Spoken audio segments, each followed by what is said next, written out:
తులారాశి చిత్తా నక్షత్రము 3, 4 పాదములు, అట్లాగే స్వాతి నక్షత్రం పరిపూర్ణంగా 4 పాదములు, విశాఖ నక్షత్రం 1, 2, 3 పాదముల వరకు కూడా ఈ రాశి వారికి వర్తిస్తాయి.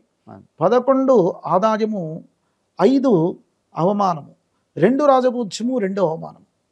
ఈ విధంగా ఈ రాశి వారి యొక్క ఆదాయ వ్యయాలో వ్యత్యాసం అనేటువంటిది ఉంటుంది. రాజపూజ్య అవమానాల్లో కూడా సమానమైనటువంటి ఫలితం అనేటువంటిది ఉంది. ఇక గోచార ఫలితాలు చూడగా తులారాశి వారి యొక్క షష్ఠంలో శనీశ్వరుడు, శత్రుబాధ నివృత్తి కావడానికి అవకాశం, దృష్టి దోషాల ద్వారా ఇన్ని రోజులు ఇబ్బంది పడుతూ ఉన్నటువంటి వారు ఈ సంవత్సరం మంచి ఫలితాలు పొందడానికి అవకాశమే.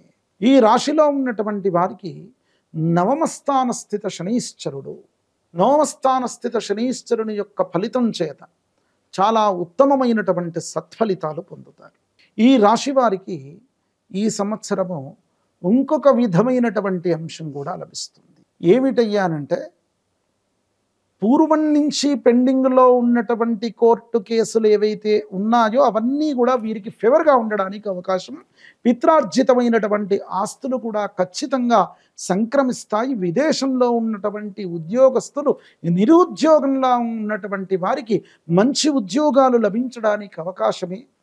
ఈ రాశిలో ఉన్నటువంటి వారు విద్యార్థులకు పూర్వం కంటే చాలా మెరుగైనటువంటి కాలమే. మీరు ఖచ్చితంగా ఉత్తమమైన సత్ఫలితాలు పొందుతారు. మీరు ఏ విధమైనటువంటి పరీక్షల్లో పాల్గొనాలి అనుకుంటున్నారో అవన్నీ కూడా ఖచ్చితంగా పోటీ పరీక్షల్లో పాల్గొనండి. ఉత్తమమైనటువంటి ఫలితాలు మీరు చూస్తారు.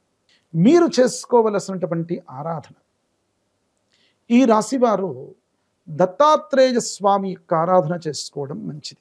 ఆది బ్రహ్మ హరిర్విష్ణు అంతేదేవ సదాశివ మూర్తిత్రయ స్వరూపాయ దత్తాత్రేయ నమోస్తుతే అని దత్తకవచాన్ని నిత్యం కూడా చదువుకోవడం, త్రిమూర్తి స్వరూపమైనటువంటి, త్రికాల స్వరూపమైనటువంటి ఆ స్వామివారి యొక్క ఆరాధన చేసుకోవడం చాలా శ్రేష్టమైనటువంటి సత్ఫలితాలను ఇస్తుంది ఈ రాశి వారికి. ఇదండి ఈ తులారాశి యొక్క విశ్వావసు నామ సంవత్సర ఫలితం.